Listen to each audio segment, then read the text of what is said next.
Olá pessoal, tudo bem? A quarta-feira foi marcada pelas manifestações de 7 de setembro e, claro, elas estão todas envoltas na discussão eleitoral, né? E essa discussão eleitoral traz um questionamento, né? O presidente Jair Bolsonaro ganhou ou perdeu com as manifestações de 7 de setembro? Ou em que ele ganhou e no que ele perdeu nessas manifestações? Eu destaco, em primeiro lugar, né, como vitórias do presidente Jair Bolsonaro, o primeiro, o tamanho da mobilização. Embora não tenha sido tão grande quanto em 2021, de fato, pelo menos aqui em Brasília, o 7 de setembro de 2021 levou muito mais gente às ruas do que o 7 de setembro de 2022, até por ter acontecido num fim de semana, né, enquanto esse acontece no meio de semana.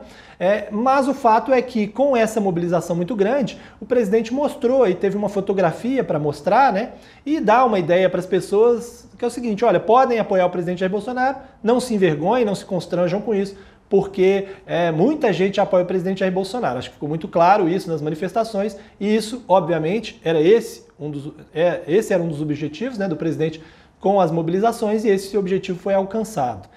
Embora, estatisticamente, isso queria dizer pouca coisa, absolutamente pouca coisa. A quantidade de gente na rua não representa nem a quantidade de eleitores que o presidente Jair Bolsonaro tem.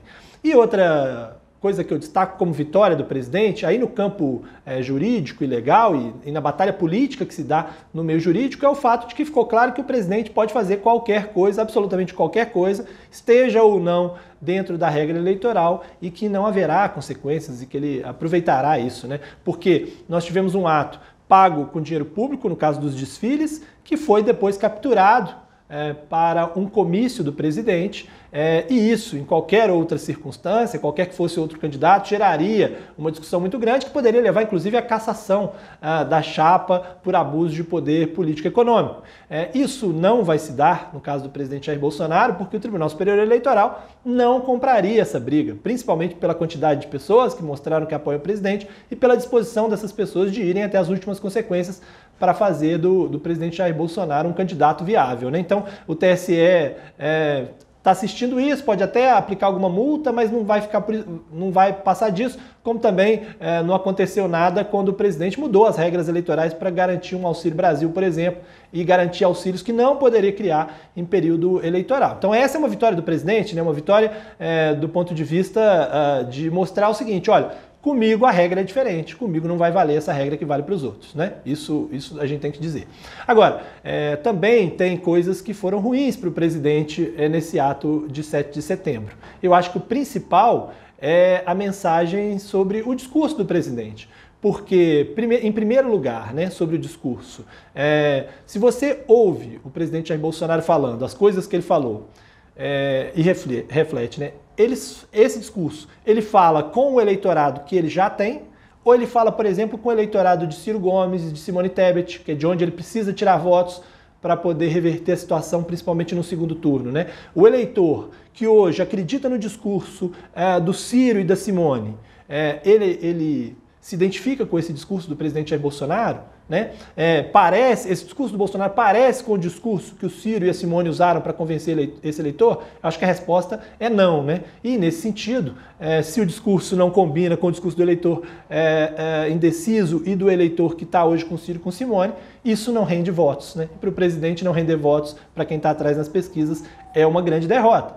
E mais do que isso, o discurso, e aí a segunda coisa, o discurso foi criado e foi colocado com aquela expressão de imbrochável, aquela comparação entre as mulheres.